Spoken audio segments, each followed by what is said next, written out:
নমস্কার দর্শক, এসিরাই টিভি কুচবিহার এবং এসিরাই টিভি মাল্টিমিডিয়া ইউটিউব চ্যানেলের পক্ষ থেকে আপনাদের সকলকে জানাচ্ছি স্বাগত।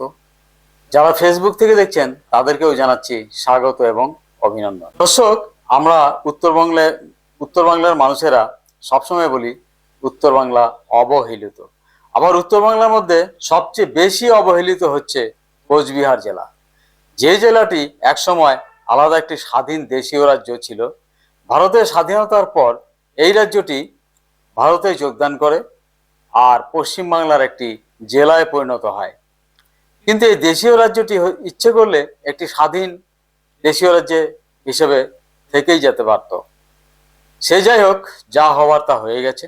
কিন্তু যে পশ্চিমবাংলা রাজ্যের সঙ্গে কোচবিহারকে জুড়ে দেওয়া হলো, সেই রাজ্য সরকারের উচিত ছিল বিভিন্ন দিক থেকে এই জেলাকে উন্নত করে তোলা।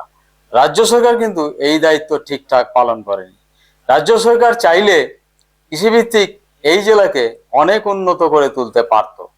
বর্তমানে এই জেলাবাসী বিজেপি রাজ্য সরকারের কাছে একটি এইমস হাসপাতাল, একটি আইআইটি কলেজ, কোচবিহারের এয়ারপোর্টের সম্প্রসারণ, রানীর বাগানে তোষা নদীতে দ্বিতীয় ব্রিজ আর কোচবিহার শহরের রাস্তাঘাট উন্নতির দাবি রাখে।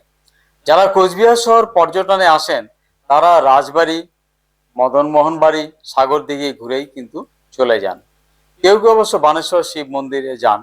কিন্তু এই কোচবিহার একটি রাজধানী শহর বটে।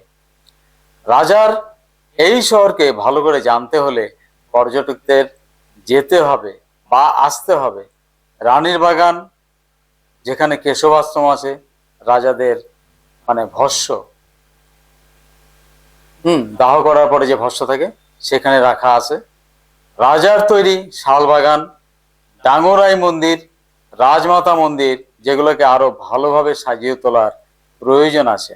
যে অবস্থা আছে এটাই হচ্ছে অবহেলা। এইগুলোই কিন্তু অবহেলা। আজকে যদি রাজা থাকতো তাহলে তাদের সেই ঐতিহাসিক জায়গাগুলোকে তারা কোনো মতেই এরকম ভাবে অবহেলা করে ফেলে রাখতো না।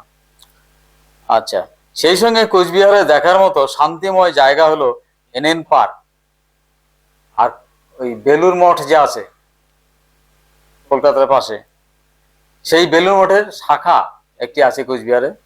খুব সুন্দর মন্দির তৈরি হচ্ছে সেখানে, ইস্কন মন্দিরের মতো করে, যে মায়াপুরের ইস্কন মন্দির। কোচবিহার ধর্মসভা, কামেশ্বরী রোডের গোবিন্দ মন্দির আর তালতলার গৌরীয় মঠ আর বাবুরহাটের ইস্কন মন্দির, এগুলো কোচবিহারে দেখার মতো জায়গা।